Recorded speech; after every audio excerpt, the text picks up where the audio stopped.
Most welcome dear students, आप सभी लोगों का स्वागत है आपके अपने यूट्यूब चैनल डीजे सर पर।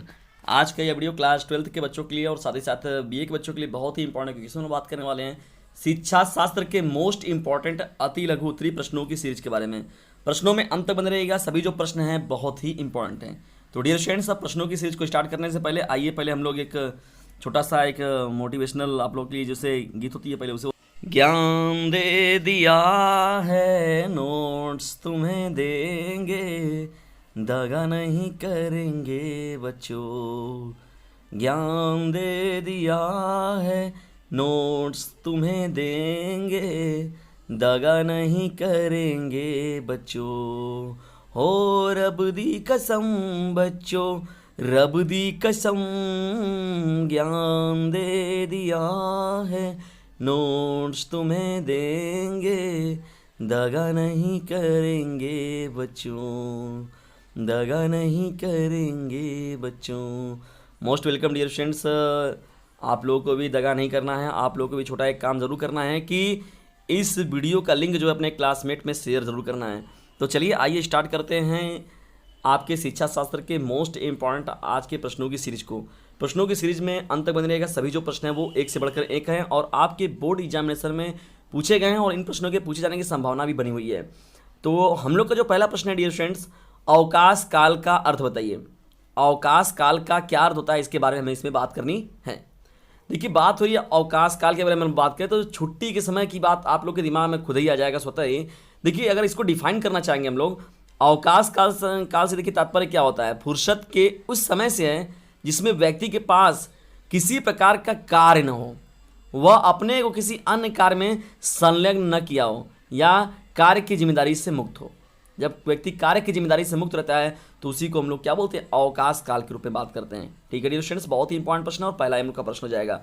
बढ़ते हैं हम लोग अब दूसरे प्रश्न की ओर। दूसरा हम लोग का प्रश्न दिया गया है, सार्वजनिक अवकाश कौन कौन से हैं। इंपॉर्टेंट प्रश्न है, सार्वजनिक अवकाश कौन कौन से हैं। अगर इस पर हम लोग बात करें तो ग्रीष्म अवकाश के बारे में देखिए, पहले बात होती थी कि जब छुट्टी के दिनों में गर्मी की छुट्टियां होती थी तो हम लोग अपने नानी के यहाँ, मौसी जी के यहाँ वहाँ हम लोग घूमने जाते थे ना अक्सर। तो ग्रीष्मावकाश कहते हैं उसे हम लोग, जो मई में जो एग्ज़ाम खत्म हो जाता है तो जून का महीना जो छुट्टी का होता है, मई का आधा और जून का पूरा, तो ग्रीष्मावकाश के रूप में याद किया जाता है। पूजा अवकाश देखिए क्या होता है, पूजा अवकाश के रूप में भी छुट्टियाँ होती हैं। सार्वजनिक अवकाश के रूप में देखिए बात किया जाता है। उसके अलावा देखा जाए तो एक बहुत बड़ा अवकाश बढ़ गया है, शीतावकाश। शीतावकाश का मतलब जब ठंडी बढ़ती है उस समय जो होने वाला अवकाश है। अगर देखा जाए इस समय तो एक आपातकालीन अवकाश के रूप में एक कोरोना अवकाश भी आ गया है, इसको भी आप लोग जोड़ लीजिए। जब कब कोरोना आ जाता है तो जान ही रहे हैं, कोरोना का थर्ड स्टेज आ गया, फर्स्ट तो सेकेंड तो थर्ड तो फोर्थ ये लगा हुआ है, तो ये अलग से एक अवकाश बढ़ गया है इसमें, समझ लीजिए। वो भी समझ लीजिए सार्वजनिक अवकाश में ही कहीं ना कहीं से गिना जाता है।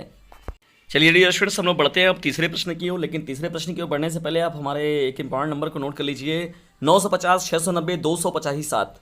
जो मैं पढ़ाता हूँ इसका पूरा का पूरा पीडीएफ भी मैं आपको प्रोवाइड कराता हूँ डियर फ्रेंड्स, और मैं ग्रुप में आप लोगों को इसका देता हूँ, क्योंकि पर्सनली भेजना बड़ा जानते ही हैं पहले की तरह नहीं रह गया है। अब जो व्हाट्सएप ग्रुप भी है, दो लोग 3 लोग सिलेक्ट करने में बड़ा टाइम लगता है, इसलिए ग्रुप को कभी एग्जिट मत मारा करिए। जब भी मैं किसी को ग्रुप में जोड़ लेता हूँ तो आप ग्रुप में रहा करिए, और ग्रुप से आपको प्रॉफिट ही मिलने वाला है, कभी उससे नुकसान नहीं होने वाला है। इसलिए 950 690 287 ये जो ग्रुप जरूर ज्वाइन करें और अपने फ्रेंड्सों में शेयर भी जरूर करें इस नंबर को, और पूरे यूपी में इस नंबर को आप लोग एक झटके में छीड़ दीजिए और फ्री एजुकेशन के लिए बच्चों को प्रेरित करिए। और वे सभी बच्चे जो कि बोर्ड एग्जामिनेशन अपना बेहतर करना चाहते हैं और जिनके अंदर बोर्ड एग्जामिनेशन को लेकर डर है, तो पहले ही बता दीजिएगा उन लोगों से कि डीजे सर ने ये वादा किया हुआ है, अब की बार बोर्ड पर बार उसकी सार्थकता को हम लोग सिद्ध करेंगे। बढ़ते हैं हम लोग अब तीसरे प्रश्न की ओर। तीसरा हम लोग का देखिए प्रश्न क्या है, पूजा अवकाश काल में मनोवैज्ञानिक महत्व बताइए। इंपॉर्टेंट प्रश्न है और देखिए साइकोलॉजिकल ग्रुप में भी आप लोग को याद रहना चाहिए, इंपॉर्टेंट है प्रश्न। पूजा अवकाश काल में मनोवैज्ञानिक महत्व बताइए। देखिए, अगर इसके उत्तर हम लोग बात करें, देखिए पूजा अवकाश का अर्थ क्या होता है, जन्मजात आंतरिक शक्तियों का विकास होता है। जन्मजात आंतरिक शक्तियों का विकास का मतलब क्या होता है, आंतरिक शक्तियों का मतलब अगर हम लोग थोड़ा पूजा अवकाश का मतलब जब से आस्थावान व्यक्ति रहता है, जितने भी जिस भी धर्म और समुदाय की जो भी उनके अपने धर्म के हिसाब से जो कुछ बातें हैं, तो उसके अनुसार अगर व्यक्ति रहता है तो उसका भी लाभ उसे जरूर मिलता है। और दूसरी इसमें देखिए महत्वपूर्ण बात क्या है, आत्म अभिव्यक्ति के अवसर की उपलब्धता। जाहिर सी बात है, अगर हमारे अंदर विचार रहेंगे, भावनाएं रहेंगी, अच्छी अच्छी विचारों के हम लोग एक जानते हैं, एक कहावत कही गई है कि एक अच्छा श्रोता जो होता है वही एक अच्छा वक्ता बनता है। तो सीधी सी बात है, दूसरी पॉइंट आपको कुछ वैसे ही बताना चाह रही है। आत्म अभिव्यक्ति के अवसर की उपलब्धता मिलती है आप लोगों को पूजा अवकाश काल में। देखिए ये सब मनोवैज्ञानिक महत्व है इसके। तीसरी देखिए महत्वपूर्ण बात क्या होती है, संवेगों के नियंत्रण के अवसर प्रदान करती है। तो संवेग जो होता है, हम लोग के आंतरिक सहयोग या बाह्य सहयोग के बारे में बात करें, संवेग के बारे में, तो उस पर नियंत्रण करने का कार्य जो होता है कहीं ना कहीं से पूजा अवकाश काल में ये जो होता है मनोवैज्ञानिक हमारे ऊपर प्रभाव डालता है। तो कुछ ये महत्वपूर्ण फैक्ट्स हैं जो कि बहुत ही इंपॉर्टेंट है आप लोगों के लिए। डियर स्टूडेंट्स, बढ़ते हैं हम लोग अब चौथे मोस्ट इंपॉर्टेंट प्रश्न की ओर। अवकाश काल के कार्य बताइए। भाई जाहिर सी बात है, छुट्टियों के दिन जब हम लोग के पास मिलते हैं, या अवकाश काल के प्रमुख कार्य क्या क्या होते हैं, कौन कौन से वो कार्य हैं जो कि अवकाश काल के समय में किए जाते हैं। आइए हम लोग इसके उत्तर को अब देखते हैं। डियर स्टूडेंट्स, अगर हम लोग बात करें देखिए अवकाश काल के कार्यों में, देखिए तो जैसे राष्ट्रीय विकास के लिए जो प्रमुख कार्य हो गए, उद्योगों में संलग्नता होती है, जैसे हम लोग उद्योग वगैरह को आगे बढ़ाने के लिए सबको हमको छुट्टी मिलता है, अवसर मिलता है, तो हम लोग उस कार्य को कर लेते हैं। राष्ट्रीय एकता को बनाए रखने के जो प्रमुख कार्य हैं उनके लिए वो हम लोग करते हैं। मूल्यों का प्रचार व प्रसार करते हैं। मानवाधिकार का देखिए संरक्षण के जो आवश्यक कदम है होता है, हम लोग उस पर कार्य करते हैं। उत्पादन में वृद्धि कर की बात करती हैं, और निरक्षरता उन्मूलन पर कार्य करते हैं कि ज़्यादा से ज़्यादा लोग साक्षर हों, उनको कैसे हम लोग उनको लोगों को महत्व बताएं कि शिक्षा वास्तव में लोगों के जीवन के लिए कितना उपयोगी है। तो निरक्षरता उन्मूलन भी बहुत ज़रूरी है। तथा शिक्षा आदि में सहभागिता, मतलब जितने भी आप रहते हैं, जब भी कहीं अगर जा भी रहे हैं आप, भ्रमण का भी शिक्षा, लोगों को दूर दराज तक लोगों को एजुकेशन जोड़ना, और राष्ट्रीय विकास की बात करना है, देश के विकास की बात करना है, एकता की बात करना है, भाईचारे की बात करना है। एजुकेशन में देखिए, एजुकेशन में शिक्षा जो होता है उसका एक EDUCATION जो स्पेलिंग उसका आप देखें वो बहुत ही गहरी मीनिंग है। जब मैं एजुकेशन को आपको बताऊंगा तो पूरा का पूरा मैं डिटेल दूंगा कि एजुकेशन का मतलब क्या होता है, और एक टीचर होता है तो उस टीचर का क्या मतलब होता है। बहुत ही इंपॉर्टेंट चीज़ है ये। बढ़ते हैं हम लोग अब प्रश्नों की सीरीज में पांचवें प्रश्न की ओर। पांचवा प्रश्न हम लोग का डियर स्टूडेंट्स है, राष्ट्रीय एकता के क्षेत्र में शिक्षक एवं छात्र की भूमिका निश्चित कीजिए। बहुत ही इंपॉर्टेंट प्रश्न है। शिक्षा शास्त्र के क्षेत्र में अगर देखा जाए तो राष्ट्रीय एकता के क्षेत्र में शिक्षक एवं छात्र की भूमिका निश्चित कीजिए। बहुत ही महत्वपूर्ण प्रश्न है यह। बढ़ते हैं डियर स्टूडेंट्स से इस प्रश्न के उत्तर में हम लोग। शिक्षक देखिए क्या होता है, बहुत ही इंपॉर्टेंट व्यक्ति है और अपने शिष्य के लिए तो बहुत ही ज़्यादा इंपॉर्टेंट है। शिक्षक अपने व्यक्तित्व एवं कृतित्व से प्रत्यक्ष एवं परोक्ष रूप में बालक के जीवन पर, उसके आदर्शों पर तथा उसकी भावनाओं को प्रमाणित करता है वो। ठीक है, बहुत ही इंपॉर्टेंट चीज़ है। देखिए टीचर में जब अंतिम में जो आर मिलता है ना, रोल मॉडल उसको हम लोग कहते हैं, जिसका मतलब किसी को देखकर आत्मसात करना, उसका फोटो स्टेट ले लेना, वो शिक्षक के रूप में होता है। शिक्षक वो चीज़ होती है। पहले देखिए इसमें जो बात निकल कर आती है, शिक्षक जो होता है अनेक राष्ट्रीय समस्याओं पर जो होता है प्रसंगानुसार जो होता है वो विवाद की बात का संचालन कर सामाजिक एवं राष्ट्रीय मूल्यों की आवश्यकता एवं महत्व में अवगत करा सकता है। यानी बालकों को, छात्रों को अपने देश के प्रति, अपने राष्ट्र के प्रति, अपने जो उनके यहाँ पर आदर्श हैं, उन आदर्श व्यक्तित्वों के प्रति जो होता है वो अवगत कराने का कार्य जो होता है वो गुरु का ही होता है। शिष्य जो शिक्षक होता है उसी का होता है। सुने भी हैं आप सभी लोग के एक बहुत ही महत्वपूर्ण जो आपका श्लोक है, गुरु ब्रह्मा गुरु विष्णु गुरुदेव महेश्वरा गुरु साक्षात परम ब्रह्मा तस्मै श्री गुरुवे नमः। बहुत ही ज़बरदस्त, बहुत ही खूबसूरत लाइन लिखने वाले लिखे हैं डियर स्टूडेंट्स। क्या ज़बरदस्त लाइन है। गुरु ब्रह्मा गुरु विष्णु गुरुदेव महेश्वरा गुरु साक्षात परम ब्रह्मा तस्मै श्री गुरुवे नमः। बहुत ही ये महत्वपूर्ण बात है। गुरु ही ब्रह्मा है, गुरु ही विष्णु है, गुरु ही शिव हैं, गुरु साक्षात है, परम ब्रह्म है, तस्मै श्री गुरुवे ने। ऐसे गुरु को क्या करना चाहिए, ऐसे शिक्षक क्या करना चाहिए, प्रणाम करना चाहिए, दंडवत प्रणाम करना चाहिए उन्हें। तो महत्व में देखिए क्या होता है, अवगत करा सकता है। दूसरी अगर हम लोग महत्वपूर्ण रूप में अगर बात करें हम लोग, देखिए डियर स्टूडेंट, शिक्षक का देखिए अपना व्यवहार जो होता है तथा चरित्र जो होता है वो बालक के लिए आदर्श स्वरूप होता है। वह स्वयं जातीयता की बात उसके अंदर ना रहे, जाति का भेदभाव ना रहे उसके अंदर, क्षेत्रीयता की बात ना हो कि नहीं भाई हमारे क्षेत्र की बात करेंगे, हम बनारसी का विकास करेंगे मगर गाजीपुर का, जौनपुर का, आजमगढ़ का हम नहीं करेंगे। ये चीज़ नहीं रहना चाहिए। मेरे मोहल्ले का विकास दूसरे मोहल्ले का ना हो, ये चीज़ नहीं होना चाहिए। भाषाई अलगाव ना हो उसके अंदर, सभी भाषाओं के प्रति प्रेम हो। भाई सीखने की भाषा तो इतनी भाषाएं कि सीखते सीखते इंसान वृद्ध हो जाएगा, लेकिन भाषाएं जो भी हों सभी का सम्मान उसके अंदर रहना चाहिए। धार्मिक संकीर्णताओं से अलग हटकर, पहली बात देखिए मैं तो बताता हूँ कि जो भी धार्मिक व्यक्ति है, धर्म का बखान करना सबसे बड़ा धर्म है। और सर्वधर्म की बात अगर हम लोग करें तो सब मानव धर्म को आप लोग सर्वोपरि देखकर बात करें। और सबसे बड़ी चीज़ अगर हम लोग बात करते हैं तो धर्म के बारे में जहाँ तक होती है तो दूसरे धर्म की इज्जत करना और खुद के धर्म में आप जितना स्नेह प्रेम और आस्था दिखाते हैं, हमें दूसरे धर्मों के प्रति भी आदर और सद्भावना दिखानी चाहिए। तो डियर फ्रेंड्स, ये एक शिक्षक के अंदर अवश्य रूप से चाहिए। ठीक है, ये धार्मिक संकीर्णताओं से अलग हटकर एक आदर्श प्रस्तुत कर सकता है वो, जिसे छात्र अनुसरण भी कर सकते हैं तथा अनुकरण कर सके। अनुसरण का मतलब उनको देख कर उसी राह पर चल सकें, अनुकरण का मतलब उसको अपने जीवन में उतार सके। तो शिक्षक का ही व्यवहार ऐसा होता है। नहीं, शिक्षक इन व्यवहारों के द्वारा जो होता है वो, यदि अगर बालक के अंदर वो चीज़ों का अगर तनी से भी कहीं उसकी कामयाबी मिलती है तो समझ लीजिए एक जो राष्ट्र को होता है, एक सशक्त भारत का या एक सशक्त देश का, एक सशक्त विश्व का निर्माण होता है। और जैसे भारत को कहते भी मिला, भारत वर्षों से ही, हजारों लाखों वर्षों से ही विश्व गुरु बनता आया है, विश्व गुरु है भी।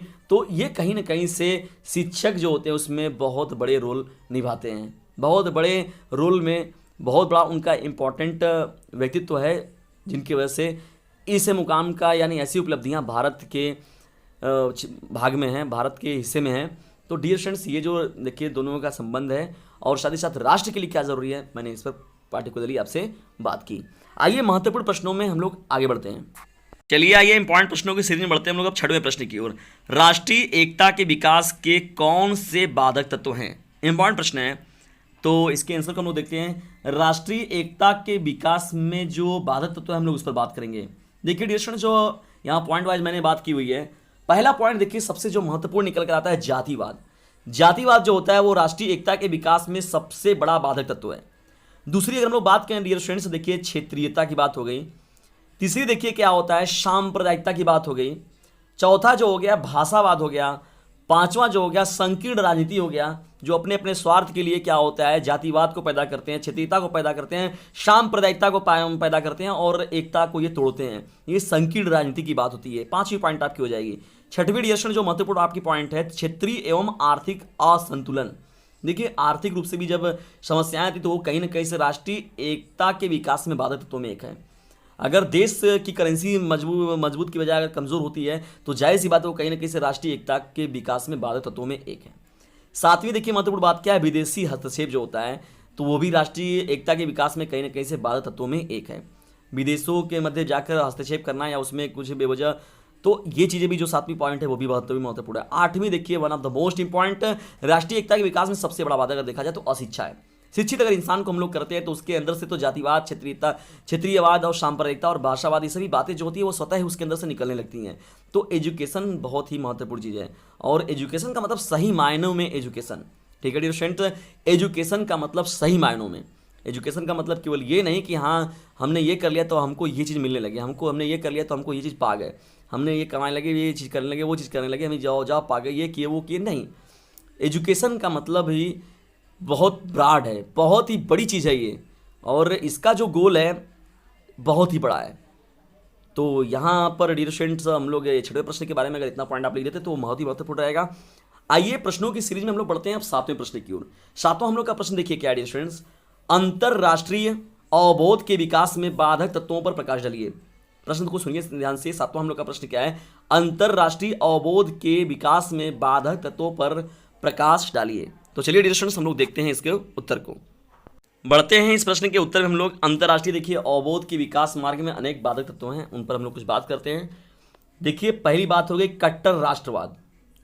दूसरी देखिए महत्वपूर्ण बात क्या है डियर स्टूडेंट्स, जो कि अंतरराष्ट्रीय अवबोध के विकास मार्ग में बाधक तत्व है ये लोग, कट्टर राष्ट्रवाद। राष्ट्रवाद की भावना अच्छी बात है लेकिन कट्टरता नहीं रहनी चाहिए उसमें। कोई भी चीज़ में अगर कट्टरता आ जाती है तो फिर चीज़ें खराब होने लगती हैं। दूसरी डियर स्टूडेंट्स देखिए जो महत्वपूर्ण बात आती है इसमें आर्थिक प्रतिस्पर्धा। ठीक है। तीसरी जो महत्वपूर्ण इसमें बात है आर्थिक असंतुलन। चौथी जो महत्वपूर्ण इसमें टॉपिक है जातीयता की बात होती है अगर। पांचवा जो है मानव मूल्यों का अभाव, और 6वीं जो है समाजवादी प्रतिस्पर्धा। तो ये जो होते हैं अंतर्राष्ट्रीय अवबोध के विकास मार्ग में ये महत्वपूर्ण जो हो जाएंगे आपके बाधक तत्व हैं। डियर स्टूडेंट्स 8वें प्रश्न की हम लोग बढ़ते हैं। ये देखिए इंपॉर्टेंट है आपके सिविक्स के लिए भी और साथ ही साथ आपके शिक्षा शास्त्र के लिए भी। प्रश्न क्या है 8वां हम लोग का, यूनेस्को क्या है। इंपॉर्टेंट प्रश्न है 8वां और ये बहुत ही महत्वपूर्ण प्रश्न है और आज के सेशन का हम लोग का अंतिम प्रश्न भी है यह, यूनेस्को क्या है। चलिए डियर स्टूडेंट्स बढ़ते हैं हम लोग इस प्रश्न के उत्तर में जो आपका दिया गया था, यूनेस्को क्या है। अंतर्राष्ट्रीय स्तर पर संयुक्त राष्ट्र शैक्षिक वैज्ञानिक एवं सांस्कृतिक संगठन, जिसे संक्षेप में हम लोग यूनेस्को कहते हैं। यूनेस्को का अगर नाम पूछा जाए डियर स्टूडेंट्स तो शैक्षिक वैज्ञानिक एवं सांस्कृतिक संगठन, जिसे संक्षेप में हम लोग क्या कहते हैं, संयुक्त राष्ट्र शैक्षिक वैज्ञानिक एवं सांस्कृतिक संगठन बोलते हैं, इसे हम लोग यूनेस्को बोलते हैं। ठीक है, कहा जाता है इसे। इसका संगठन देखिए क्या है डियर स्टूडेंट्स, अंतर्राष्ट्रीय अवबोध कायम करने के लिए किया गया है। विचारधाराएं, एक दूसरे की शैक्षिक चीज़ों को लेना, एक दूसरे की संस्कृति को एक दूसरे में समाहित करना, सांस्कृतिक संगठन की बात होती है, उनके संस्कृति का सम्मान करना, ये देखिए इसके लिए बनाया गया था यूनेस्को। ठीक है, और कायम करने के लिए इसको किया गया था कि भाई अंतर्राष्ट्रीय स्तर पर जो अवबोध होंगे उस पर भी हम लोग इसको कायम किया जाएगा इस संगठन के माध्यम से। अगर बात करें डियर स्टूडेंट्स इसके कार्यालय के बारे में तो देखिए यूनेस्को का जो कार्यालय है वो पेरिस में है। पेरिस है कहाँ पर? पेरिस आप जानते हैं कि फ्रांस की राजधानी कहाँ पर है? पेरिस में है। तो पेरिस में ही यूनेस्को का मुख्यालय भी बनाया गया, कार्यालय जो है वो कहाँ पर है? पेरिस में है। डियर स्टूडेंट्स ये रहा आज का सेशन। आज का सेशन आपको कैसा लगा इसके बारे में कमेंट बॉक्स में जरूर बताएं, और वीडियो आपको थोड़ा सा भी हेल्पफुल लगा हो तो इसे लाइक करें, शेयर करें, और चैनल को सब्सक्राइब करना बिल्कुल भी ना भूलें। हमारे कुछ डियर स्टूडेंट्स जो थे और उनके गार्जियन वगैरह भी हमसे बातें किए हैं, पेरेंट्स वगैरह भी, वो लोग फीस की बात कर रहे थे कि सर आपकी फ़ीस क्या है मंथली, और कुछ बच्चे जो यूपी बोर्ड के हैं इंग्लिश मीडियम के हैं उनको भी इंग्लिश मीडियम क्लासेज धीरे धीरे मिलने लगेंगे। और जो भी पेरेंट्स वगैरह से मैं बताना चाहूँगा, देखिए आप लोगों को जितनी भी व्यवस्थाएँ इस पर मिलेंगी जो पूरी की पूरी फ्री हैं, और पीडीएफ के रूप में पीडीएफ भी मैं आपको प्रोवाइड करा देता हूँ, और साथ ही साथ मैं लेक्चर भी मेरा पूरा आपका फ्री मिलता है। और उसके साथ ही साथ बस आपको छोटा सा एक काम मेरे हेल्प के रूप में करना है, इसे शेयर जरूर करना है। बस मेरी हेल्प के रूप में आप इतना ही काम आपसे मैं ले रहा हूँ कि आपको इस चैनल का लिंक जो है कम से कम 10 लोगों पर, 20 लोगों का, आपके जितने भी क्लासमेट हैं उन पर शेयर जरूर करें, और कम से कम एक अपना भी लक्ष्य बनाएं कि नहीं हाँ हमको, यदि मैं इस चैनल से एजुकेशन फ्री में ले रहा हूँ तो मुझे इस चैनल को कम से कम 10 से 15 से 20 सब्सक्राइबर हमको इस चैनल को जरूर देना है। तो डियर स्टूडेंट्स इतना आप सहयोग ज़रूर करें। और उसके अलावा आप लोगों को से मुझे कोई फ़ीस नहीं चाहिए, बस आप लोग को मैं ओनली शेयर माई वीडियोज़, बस यही मेरी फ़ीस है। और मैं कभी अगर कोई समस्याएं आएंगी तो हम लोग का जो डीजे सर परिवार है उसे मिलकर हम लोग हल करेंगे, चाहे वो सामाजिक रूप से हो, चाहे वो आर्थिक रूप से, या किसी के लिए सहयोग की अगर बात होगी तो मैं स्वतः ही आप लोगों के सामने सम्मुख आऊँगा, हम लोग मिलकर साथ में उसका निवारण निकाला जाएगा। तो डियर स्टूडेंट्स आप सभी लोगों को जो नंबर है ये मेरा 950 690 257, इस नंबर से ज़रूर जुड़े ताकि आपको आसानी से पीडीएफ मिल जाए। यदि पीडीएफ आपको मिल जाएगा तो आप वहाँ से भी पढ़ लेंगे, अपनी स्टडी को अच्छे से कर लेंगे, और फिर आप लेक्चर भी नहीं सुनना चाहेंगे तो कोई बात नहीं, लेकिन आप वहाँ पर से कम पीडीएफ तो देख लेंगे। और ग्रुप को एग्जिट मत किया करें, क्योंकि मैं पर्सनली एक एक लोगों को डियर स्टूडेंट्स नहीं भेज पाता हूँ, या कभी कभी मैं फुर्सत में रहता हूँ तो भेजता हूँ, लेकिन सभी लोगों को पीडीएफ नहीं भेज पाते हैं। तो इसलिए मैं ग्रुप को मत एग्जिट मारा करिए। ग्रुप में यदि आप जुड़े रहेंगे तो आपको इन्फॉर्मेशन आसानी से मिल जाएगा। और मेरी एक बात याद रखिएगा चलते चलते डियर स्टूडेंट्स, इसे शेयर जरूर करना है। चलते चलते मेरी एक बात याद रखना, इसे शेयर करना ना भूलना।